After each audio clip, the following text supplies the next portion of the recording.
Sylvain et Loïs, bonjour. Bonjour. Merci d'avoir accepté notre invitation. Alors Avec demain, plaisir. la fête, elle va commencer à partir de 13h30 à Lille. Est-ce qu'on peut savoir un peu plus sur le programme? Voilà, alors donc à partir de, si vous voulez, il y a un village associatif qui commence à partir de midi, mais nous, en ce qui concerne notre cortège, on arrivera à partir de 13h. Donc on va lire un discours, si vous voulez, sur le podium officiel de la Lesbian and Gay Pride demain à Lille, à République. Et il faut savoir que en tout cas à Lille, c'est une première parce que il y a toujours eu très peu d'associations de l'handicap qui se sont battues sur ces questions, en tout cas de façon visible, comme nous allons le faire. Donc c'est la première année que le handicap est mentionné sur la Gay Pride, c'est bien ça? Non, si vous voulez, c'est la première année qu'on va lire un discours officiel. Mais sinon, ça fait déjà à peu près 2-3 ans qu'on est présent donc à la Pride de Lille. Mais c'était de façon un peu moins officielle. Et c'est important pour vous? Oui, tout à fait, car il faut savoir qu'historiquement, les personnes handicapées ont toujours été considérées comme des êtres asexués, c'est-à-dire dénudés de désirs, de fantasmes, ou même de plaisir. Voilà, on les a toujours considérés comme des rien du tout. Et c'est dans ce contexte-là qu'il est important de rappeler que les personnes handicapées sont des êtres sexués, et quelle que soit leur sexualité d'ailleurs, parce qu'il y a certes des hétéros, mais il y a aussi des homosexuels, des bisexuels et des transsexuels. Et c'est aussi pour ça qu'on est là demain pour le dire, parce que il y a des structures qui normalement sont censées aller dans cette direction au niveau des foyers de vie, des structures prenant en charge les personnes handicapées au jour le jour. Et c'est encore quelque chose de très difficile, puisque elles ont encore du mal à intégrer le fait qu'une personne handicapée puisse avoir une sexualité. En tout cas, c'est discuté, mais dans le concret, il n'y a pas grand-chose de fait au jour le jour. Et c'est pour ça que c'est très important qu'on participe à des événements comme la Pride de demain. On va parler donc de l'association avec vous, Sylvain Van Beek. Est-ce que vous pouvez nous parler un petit peu d'Handimove? On est une association créée depuis juin 2013 et on est une association des défense des personnes handicapées. Voilà, on est une association locale dans le Nord, sur l'île. Et puis voilà, on se doit de participer à la Marche des Fiertés demain, samedi, à Lille, pour représenter l'handicap et surtout la reconnaissance et l'intégration des personnes handicapées dans le milieu LGBT. Pour qu'on soit reconnu, parce que pour dire aussi, une personne handicapée peut être lesbienne, peut être gay, peut être bi, et on se doit d'avoir un groupe au niveau de l'handicap pour qu'on soit reconnu et intégré surtout.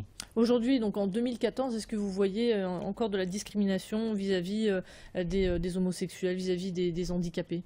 Oui, bien sûr, et c'est justement notre grand constat, malheureusement, c'est qu'on a beau être en 2014, nous en sommes à peu près toujours au même point. C'est-à-dire que, par exemple, sur des questions comme l'incistanat sexuel ou la reconnaissance affective et sexuelle des personnes handicapées, c'est toujours discuté, il y a toujours des projets de loi mis en place. Ça veut dire quoi? C'est un sujet qui est tabou? Oui, c'est toujours aussi tabou que peut-être 10 ou 20 ans auparavant. Mais là, on en parle un peu plus, mais disons il y a quand même des avancées. On traîne toujours des pieds malgré tout.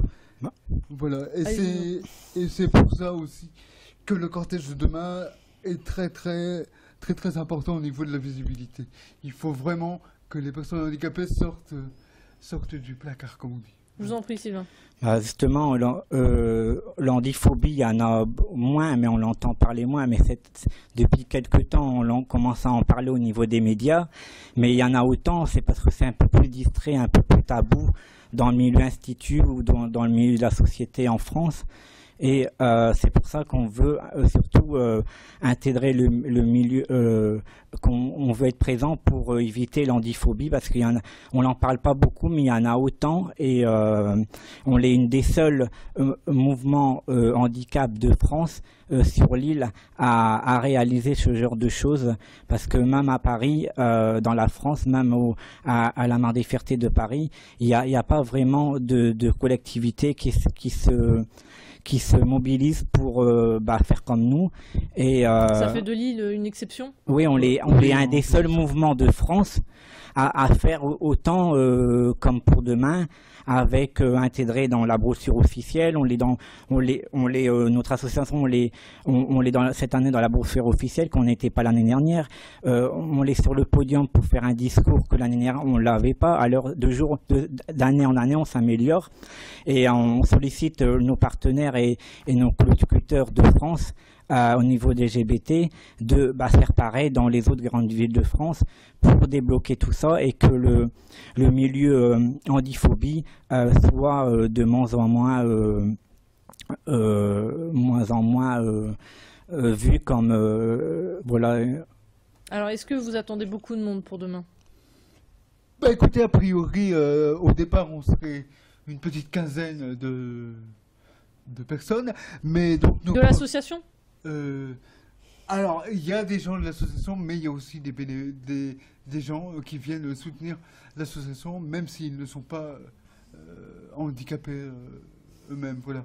Mais c'est clair qu'à l'heure actuelle, c'est encore très difficile de mobiliser des personnes. Mais globalement, pour la Gay Pride, vous pensez qu'il y aura, j'imagine, au moins 1 millier de personnes? Oui, 1 millier de personnes, c'est sûr. Mais avec le beau temps, demain il va non 28 degrés, alors il y aura sûrement minimum entre 8 000 et 10 000 personnes. Et vous pensez qu'il y a de plus en plus de personnes au fil des années? C'est la 19e édition? Oui, plus en plus de personnes. Il y a toujours eu du monde, si vous voulez, dans les Gay Pride. Mais là, je pense qu'avec le contexte actuel, c'est important de montrer aussi qu'on est là, et que... Parce qu'il y a aussi une montée de la réaction par rapport à certaines manifs qu'on a pu voir, par exemple les manifs pour tous, qui étaient assez traditionnelles, une certaine montée de la réaction, si vous voulez. Et nous, c'est important que les militants progressistes soyons aussi présents pour reprendre...